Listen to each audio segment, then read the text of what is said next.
Hello, and welcome to Ryan and Brian's Bible Bistro, a podcast all about the Bible, theology, and all things related to the Christian faith. I'm the Ryan half of Ryan and Brian, and this is episode 7. Have you ever wondered what happened between the Old and New Testament? I know I have. And while it only takes us a couple flips of the page to get from Malachi to Matthew, there's approximately 400 years between the Old Testament and the New Testament. And a whole lot happens during that time. Interesting, bloody, but very interesting. There's a lot of wars happening and fighting going on. Brian and I chat about the leaders and nations that were at play, the wars that I just mentioned, what wars they were and what happened during those, and the social climate that Jesus was born into, which allows us to see why the concept of Jesus as the Messiah was so radical to the Jewish nation. There is a lot to talk about, so let's jump right in.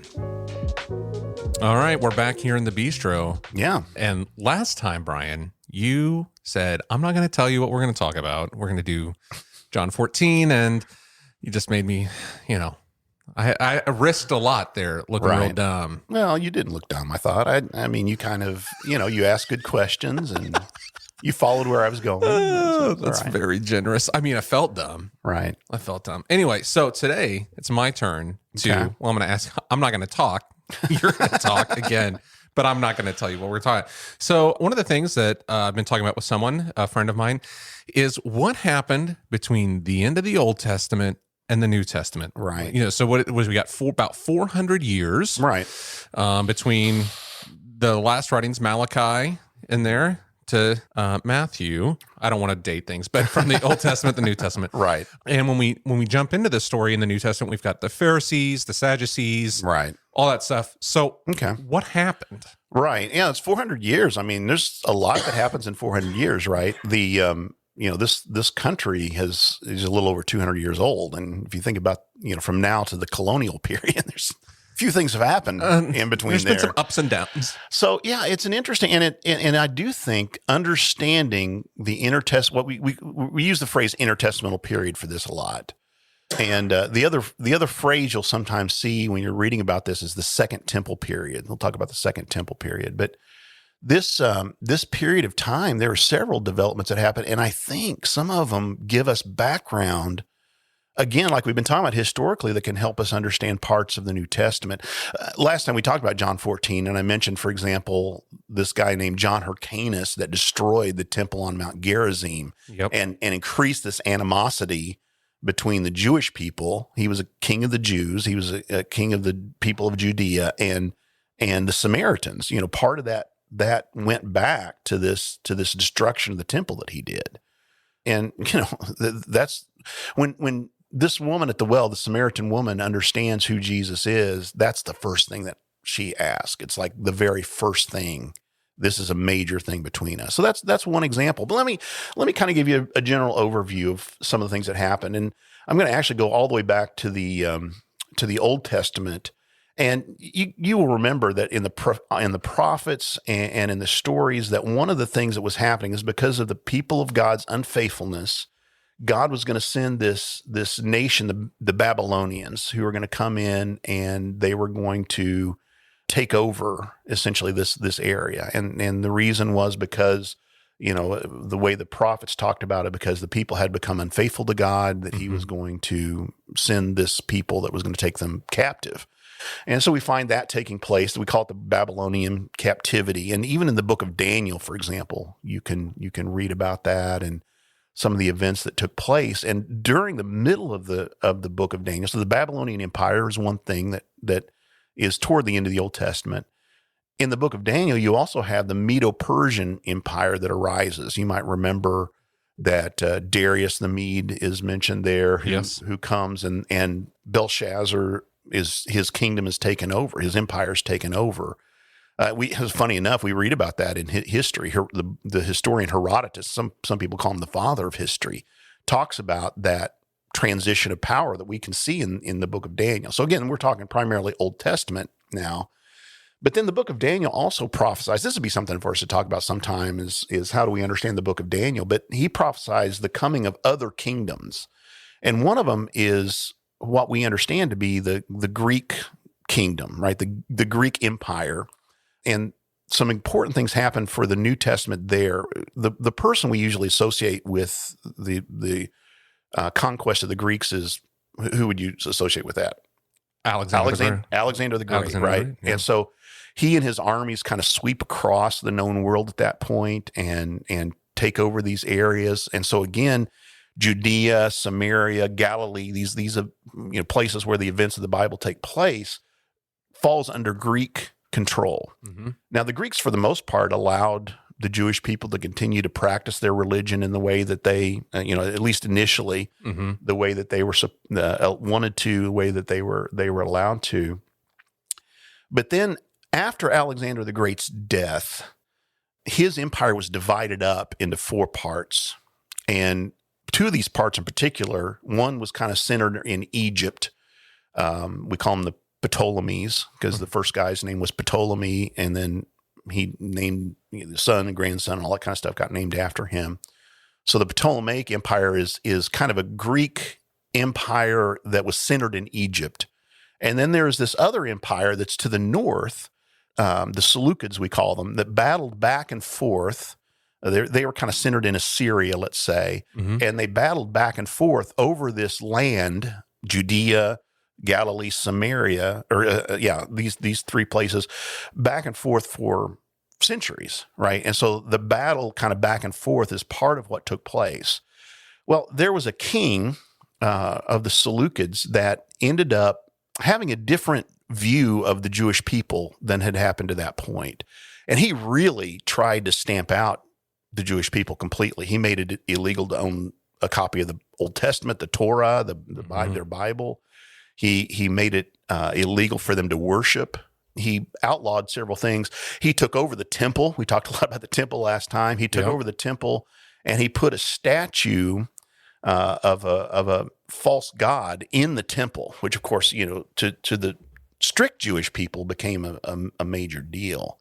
And this story of what happened there becomes a major part of what then we understand in terms of the New Testament, because there are a group, this guy's trying, his name is Antiochus Epiphanes, Antiochus the Fourth. That's a mouthful. His nickname is Epiphanes, which means he saw himself as God manifest, God in the flesh. And so when he put that statue up to God, he made it in his own likeness, interestingly enough, in the temple. So you can imagine how mad that made people who believed the Old Testament. You'll not make any graven images, and here is one set up in the temple, right? So there was a group of people who resisted this. One of the families was a family that lived in a Judean village. We call them the Maccabees. That was not actually their names were the Hasmoneans, but we call them the Maccabees because the most famous of these was a guy by the name of Judas, and his nickname was Maccabeus, which means hammer.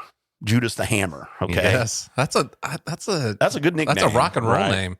So he became a military leader. They were resisting the efforts of these Seleucids who were trying to do this stuff. They were resisting the efforts, and they started really a rebellion and started fighting against this overpowering, oppressing nation. Mm-hmm. And they had a good deal of success, actually.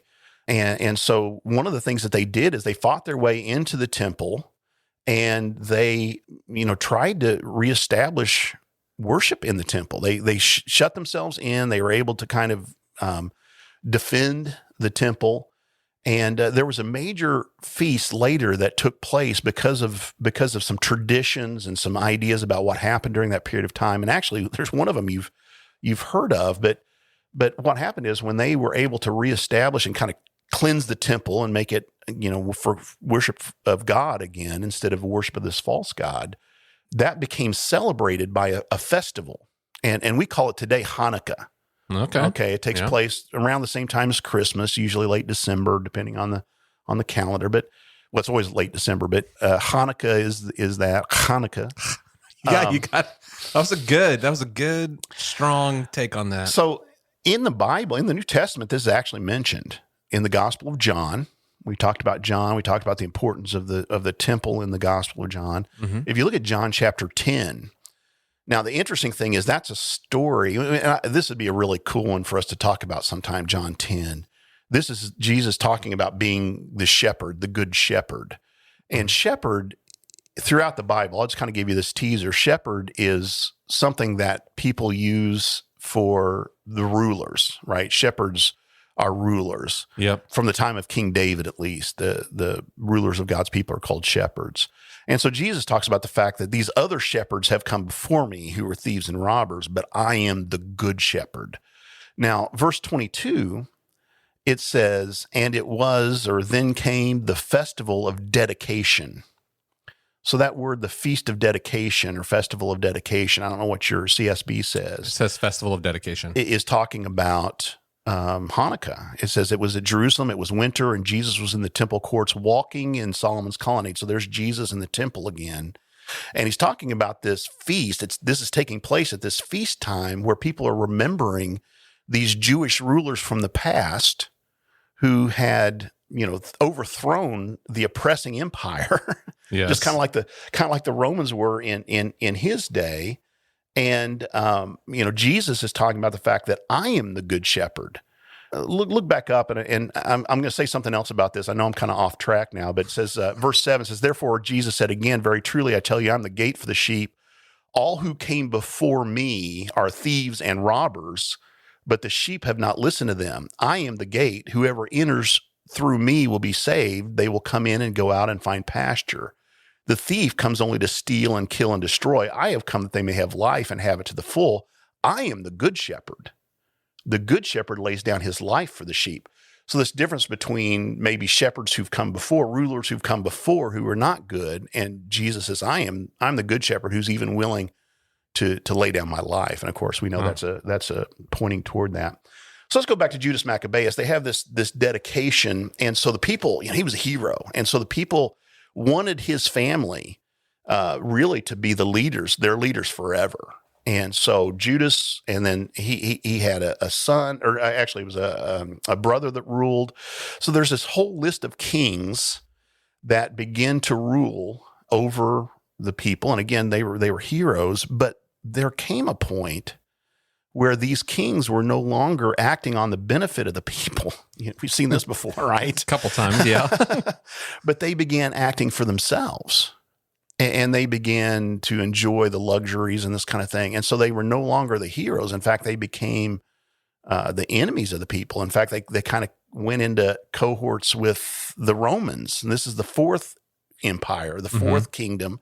Eventually, the Romans come through, and they are able to take over this entire area that Alexander and his successors had, the known world became the Roman Empire. Mm-hmm. And so those kings became kind of, like I said, against the people and ones that people were not in favor of. So this idea of dedication, I think John playing with that idea, just at this period of time where people are celebrating this period of king, Jesus is saying, I've come to be really the king. I've come to be the good shepherd. Okay. And so that's part of one way that we can see some interesting things in the intertestamental period. I forgot to mention this as well. When we talked about Alexander, one of the two things that Alexander really did is he kind of united this entire part of the world. So it became very easy to travel over this whole known world. And then the Romans kept that up. You could travel from place to place in relative safety.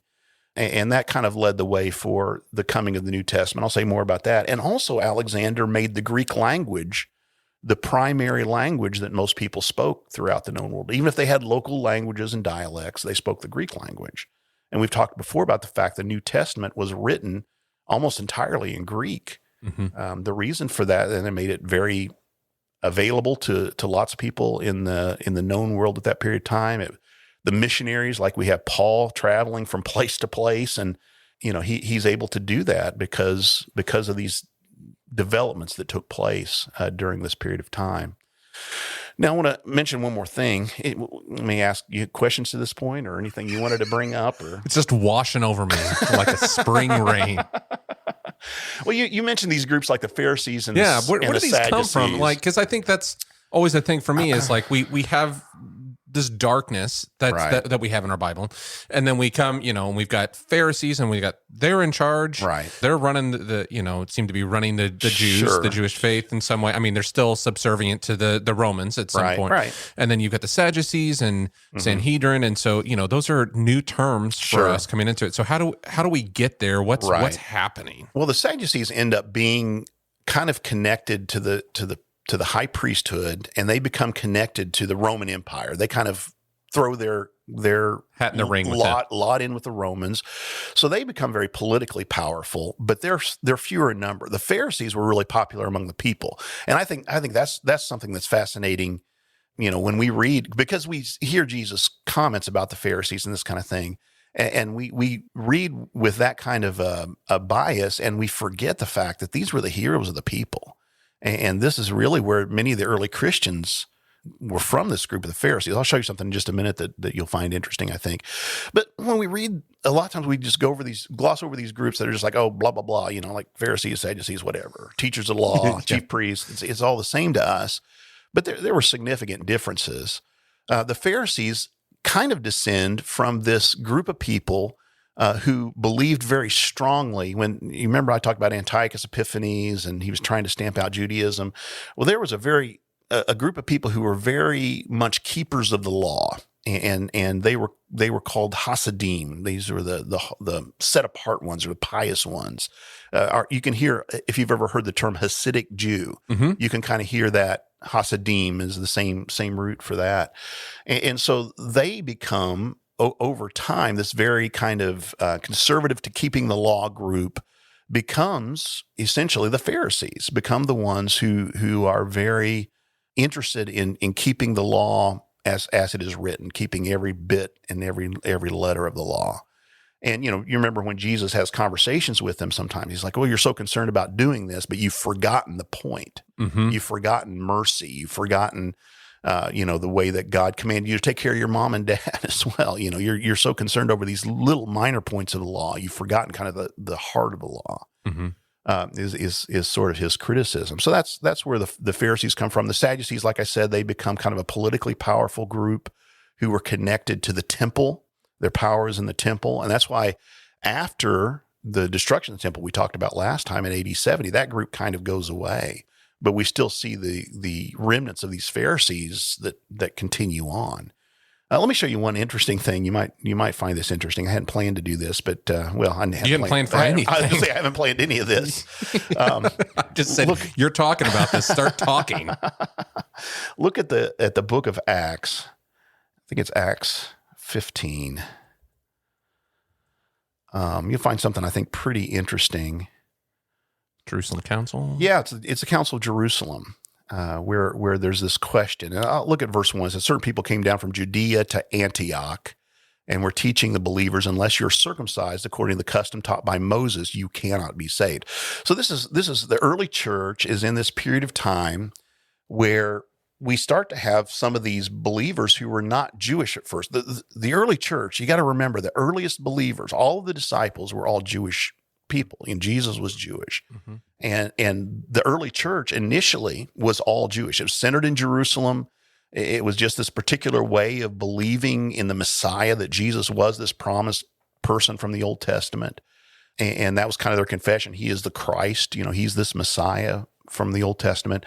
And now we have Paul on the scene, and he's beginning to spread the message beyond to Gentiles. To Gentiles. And so Antioch becomes, if you look back earlier in the book of Acts, it becomes kind of the center of cross-cultural Christianity, and there are Gentiles there for the first time. And so here becomes this question, well, so far we've all been Jewish, and so we were circumcised, and we kept the laws, we keep kosher, all these things.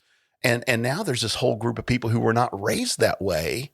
Do they have to become basically? How are they getting in without this stuff? Exactly. Do they have to become? How are they getting in? Right. Do they have to be? And circumcision kind of becomes. It's not just that issue, but that becomes kind of the center question. Is, well, do they have to eat kosher? Do they?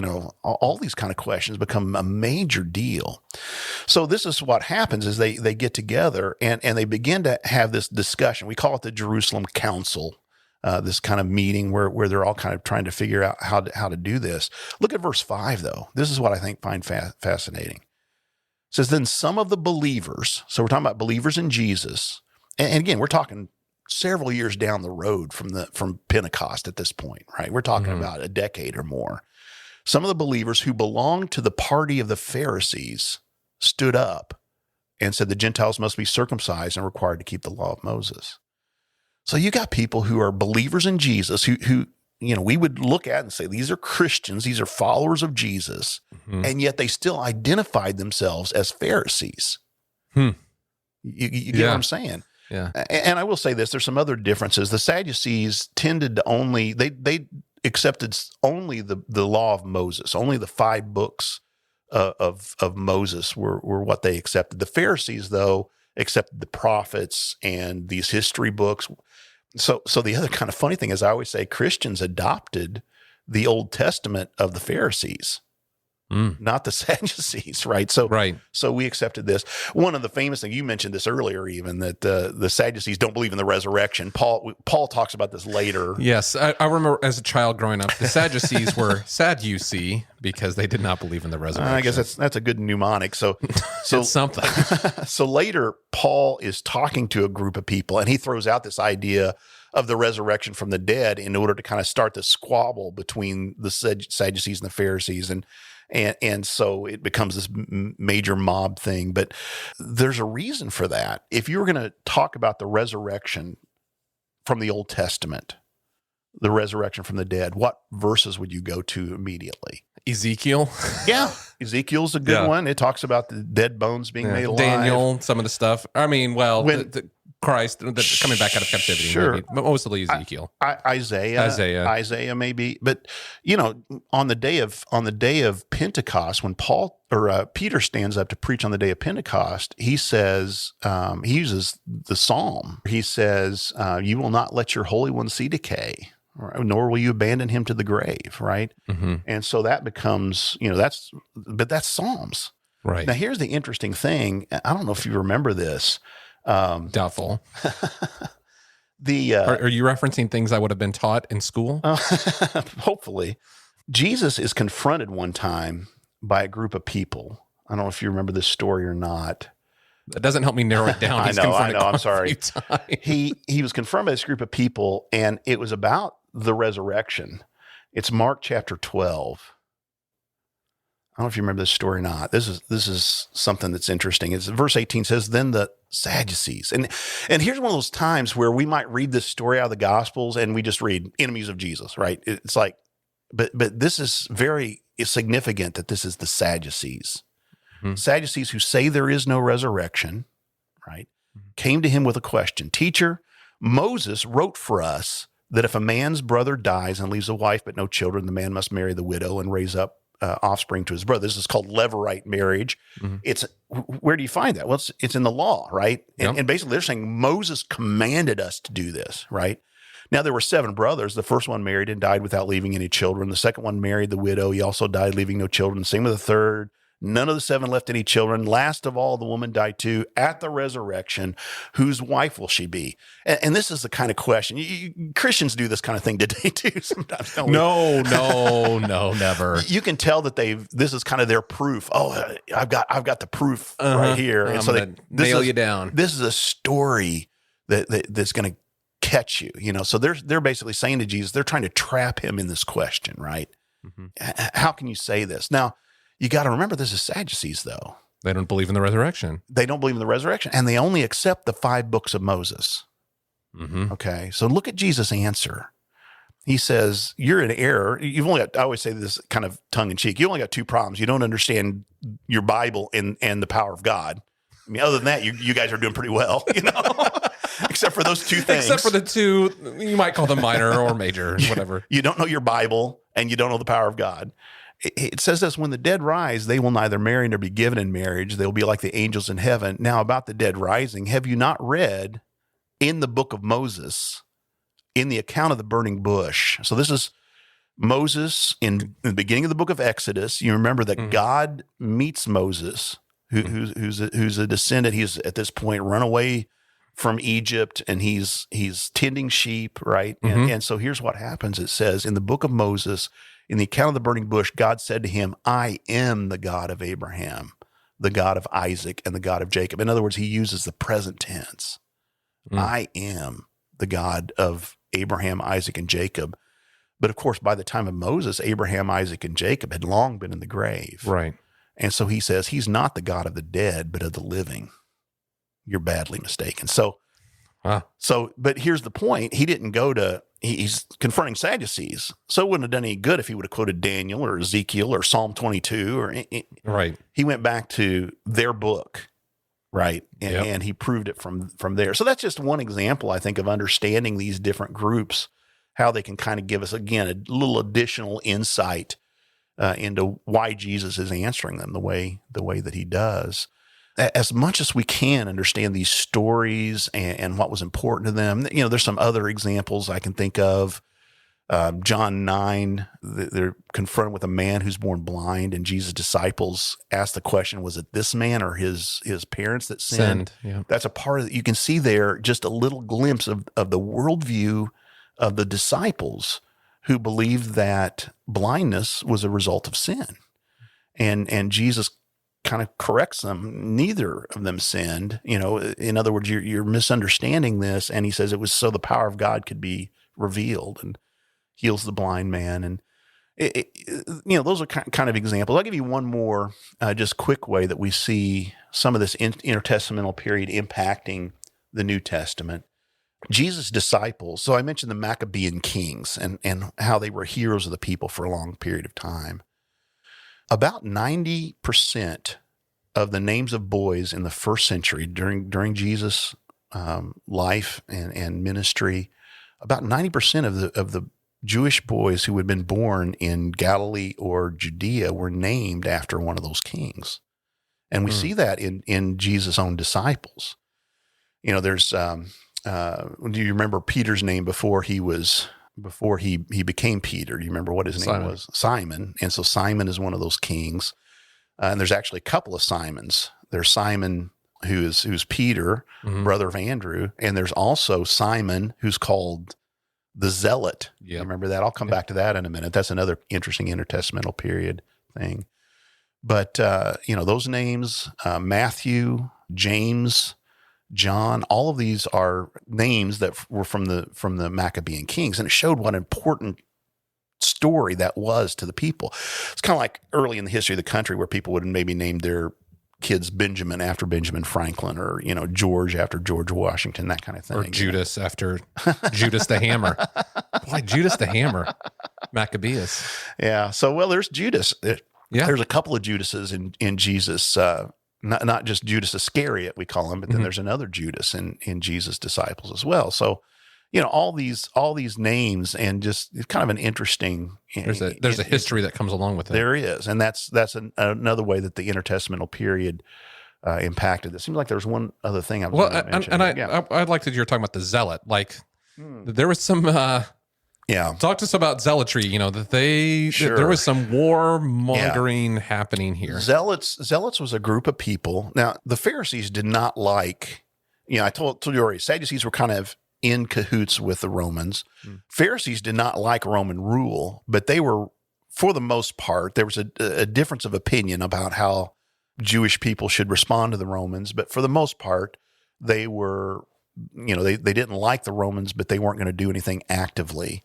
But there was this other group that were called Zealots, who were basically looking for ways actively to militaristically overthrow the Roman government. And so we find one of Jesus' own disciples who apparently was identified with that group, who wanted to, I would call it a violent overthrow of the Roman government was what he believed in, right? And there's some even things in Jesus' ministry as he begins to gain power and followers, and people gain power in the way to put it, but he begins to gain followers and becomes popular, that some of his own followers start to say, well, he could really go into Jerusalem. And I think that's kind of what his disciples even expected. When you go into Jerusalem and you enter into your kingdom, let us sit on thrones. James and John say that.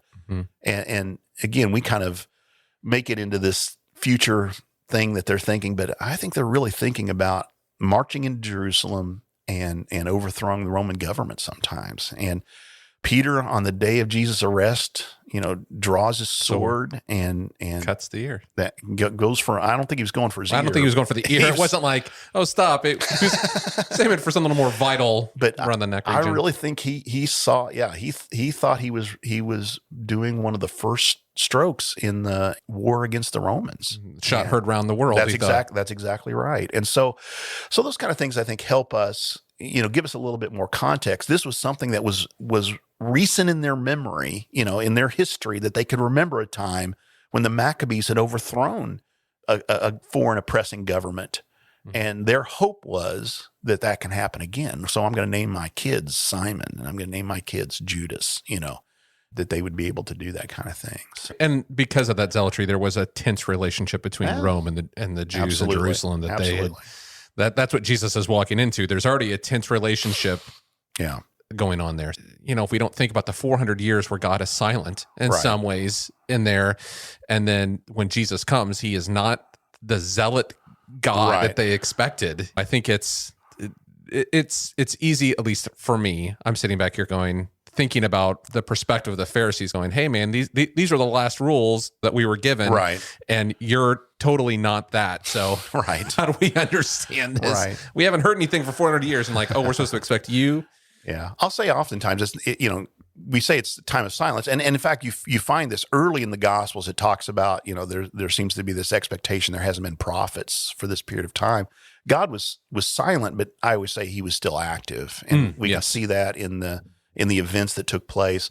The other thing is, I think it's just important because the Gospels don't take place in a vacuum. Mm-hmm. They were in the midst of this political upheaval of these military things that were going on. So, yeah. Yeah, it kind of gives us a glimpse of what the people's heart was for or not for. And I think it's just like in any culture, it was not always homogenous. That there was, you had the Pharisees who were this way and Sadducees were this way, and then you had the Zealots out there, and that there was the Jews were not just all one thing. There was a lot of things happening, and Jesus is kind of intersecting with all of those.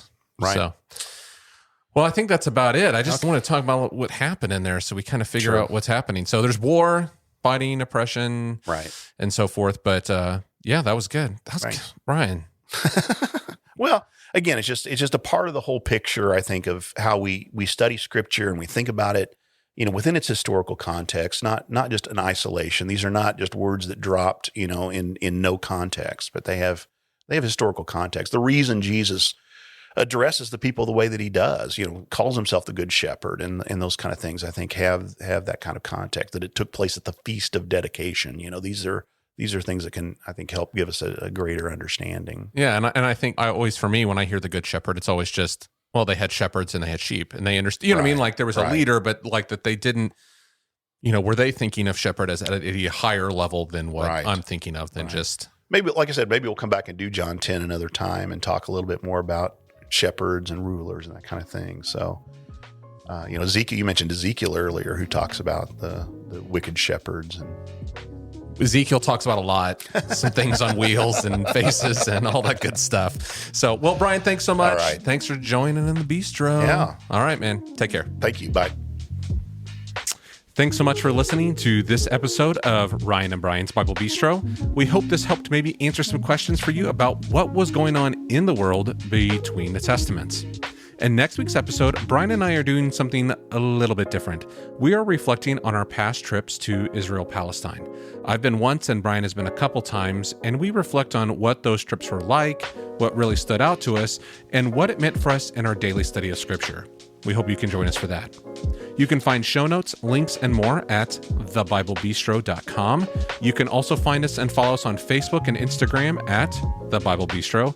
And as always, you can subscribe to us on either Spotify or Apple Podcasts or Google Podcasts or Stitcher, wherever you get your podcasts. If you're enjoying the podcast and find it helpful, would you also please give us a review with Apple Podcasts? The more positive reviews we receive, the more likely others will be able to find and listen to this content. As I mentioned in last week's bonus episode, Brian and I are putting together a video resource to show you how to use the Blue Letter Bible, the free online resource for Bible studies. If you go to our website, thebiblebistro.com, you can sign up for the Bistro Beat, which is our newsletter, not a root vegetable. When you do that, you'll get access to that video just as soon as it is completed. So make sure you do that. Thanks again for listening. We hope you have a great week, and we will talk to you on Tuesday.